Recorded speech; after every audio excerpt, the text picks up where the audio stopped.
Champions ലീഗിന്റെ ഈ സീസണിലെ സെമി ലൈനപ്പായി. ഇത്തവണ പ്രീമിയർ ലീഗ് ടീമുകൾ ഇല്ലാതെയാണ് സെമി അരങ്ങേറുന്നത്. നിലവിലെ ചാമ്പ്യന്മാരായ മാഞ്ചസ്റ്റർ സിറ്റിക്കും മറ്റൊരു പ്രീമിയർ ലീഗ് ടീമായ ആഴ്സണലിനും ക്വാർട്ടറിൽ കാലിടറിപ്പോയി. ജർമ്മൻ ലീഗിൽ നിന്ന് ബയേൺ മ്യൂണിക്കും ബൊറൂസിയ ഡോട്ട്മുണ്ടും, സ്പാനിഷ് ലീഗിൽ നിന്ന് റയൽ മാഡ്രിഡും, ഫ്രഞ്ച് ലീഗിൽ നിന്ന് PSG-യുമാണ് സെമി പോരാട്ടത്തിലേക്ക് ഇടം കണ്ടെത്തിയത്.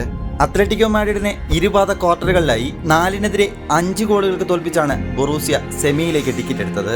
ആദ്യ പാദത്തിൽ പരാജയപ്പെട്ടിട്ടും രണ്ടാം പാദത്തിൽ ബാഴ്സയെ ക്യാമ്പ് നൗവിൽ അട്ടിമറിച്ചായിരുന്നു PSG-യുടെ തേരോട്ടം.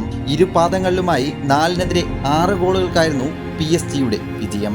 ബയേണിനെതിരെ കടുത്ത പോരാട്ടം നടത്തിയെങ്കിലും രണ്ടാം പാദത്തിലെ ഒരു ഗോളിന്റെ പരാജയമാണ് ആഴ്സണലിനെ ചാമ്പ്യൻസ് ലീഗിൽ നിന്ന് പുറത്താക്കിയത്. രണ്ടാം പാദത്തിൽ ഏകപക്ഷീയമായ ഒരു ഗോളിനായിരുന്നു ബയേൺ സെമി ഉറപ്പിച്ചത്. ഒപ്പത്തിനൊപ്പമുള്ള പോരാട്ടമായിരുന്നു ക്വാർട്ടറിൽ റയൽ മാഡ്രിഡും മാഞ്ചസ്റ്റർ സിറ്റിയും നടത്തിയത്. ഒടുവിൽ പെനാൽറ്റി ഷൂട്ടൌട്ടിന്റെയും ഭാഗ്യത്തിന്റെയും കൈപിടിച്ച് റയൽ ചാമ്പ്യൻസ് ലീഗിന്റെ സെമിയിലേക്കെത്തി. സെമിയിൽ PSG ബൊറൂസിയ ഡോട്ട്മുണ്ടിനെയും റയൽ മാഡ്രിഡ് ബയേൺ മ്യൂണിക്കിനെയുമാണ് നേരിടുന്നത്. ഏപ്രിൽ 30-നും മെയ് 7-നുമായി ഇരു പാദങ്ങളിലായി സെമി പോരാട്ടം നടക്കും.